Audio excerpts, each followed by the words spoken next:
ఆదిత్య గారు, దీప్తి, బహుశా టిఫిన్ చేద్దరు రండి. ఏంటి నన్ను మా అక్కని పిలవ్వు. ఇక్కడే ఉన్నావుగా, వినపడలేదా? చెవుడా? అందరిని పిలిచావుగా. నా అనుకున్న వాళ్ళని పిలిచాను. నీ అనుకుంటే నీకు ఆకలేస్తే పిలుచుకో. వచ్చి కూర్చుంటే వడ్డిస్తా. థ్యాంక్స్. దేనికి? వడ్డిస్తానన్నావు కదా అందుకు.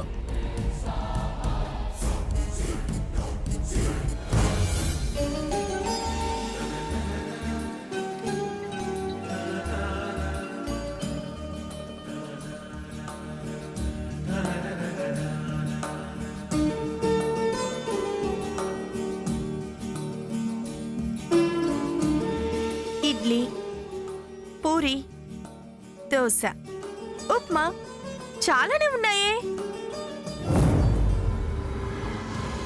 నాకు ఉప్మా అంటే చాలా ఇష్టం.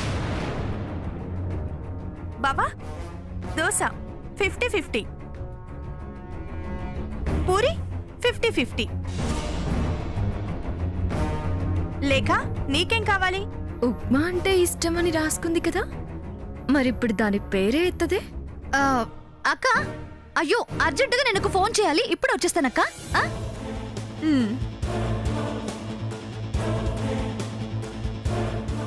బావా తిను, నేను తినిపించనా? ఓవర్ చేయకు, నువ్వు తిను.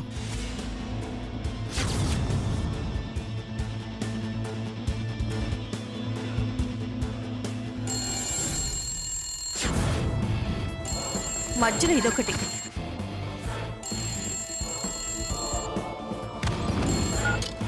హాయ్, ఏంటే పొద్దునే ఫోను? అక్క, నువ్వెప్పుడు ఉప్మా తిను. అప్పుడు డైరీలో రాసాం కదా.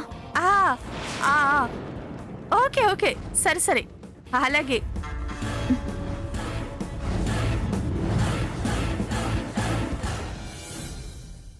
ఉప్మా వాసన వస్తుందేంటి? ఉప్మా కూడా ఉందా? ఏ, ఉప్మా ఉంది, నేను చూడలేదే. ఇదంటే నాకు ప్రాణం. ఈ దోశ, ఈ పూరీలేంటి? భవిష్య, ఈ పూరి దోశ నువ్వు తినేసే. ఉప్మా ఉందని తెలియక ఇవి వేసుకున్నాను. వంట మనిషికి నా ఇష్టం కూడా తెలిసింది. ఏంటి వంట మనిషి అంటున్నావు? వంట చేసింది ఎవరనుకుంటున్నావు? ఎవరంటే ఎవరు? పని మనిషి. మర్యాద ఇచ్చి మాట్లాడటం నేర్చుకో. ఇవన్నీ చేసింది ధరణి. ఎవరు చేసినా వంట చేసే వాళ్ళని వంట మనిషి, పని చేసే వాళ్ళని పని మనిషి అని అంటారు. అయినా పనమ్మాయి ఉండగా వారు చేయడం ఎందుకో? నీకెందుకు అంత కోపం వస్తుంది? యాక్చువల్గా తను అదే కదా. గతం ప్రకారం నువ్వు చనిపోయావు, మళ్ళీ ఉన్నానని వచ్చావు. ఏమనాలి నిన్ను? బావా, జరిగిందేంటో ఇప్పటికి 100 సార్లు చెప్పాను. అవును, సడన్ గా ఇప్పుడే చూసినట్టు ఉప్మా ఉప్మా అంటున్నావు. ముందే చూసావు కదా. జాస పెట్టలేదు అన్నాను. అయినా ఎప్పుడు చూస్తే నీకేంటి? నీకు వివరణ ఇవ్వాలా? లేక నువ్వు తినవే.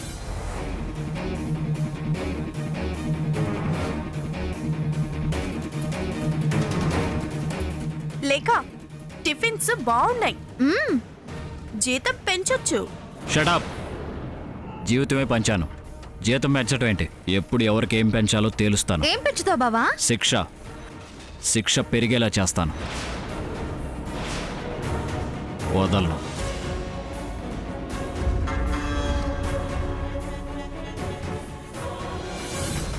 అది చేయగలిగే శక్తి నాకు ఉంది.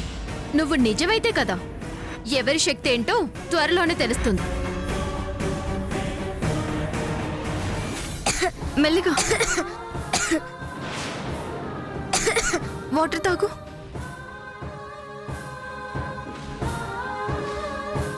అది తల్లంటే.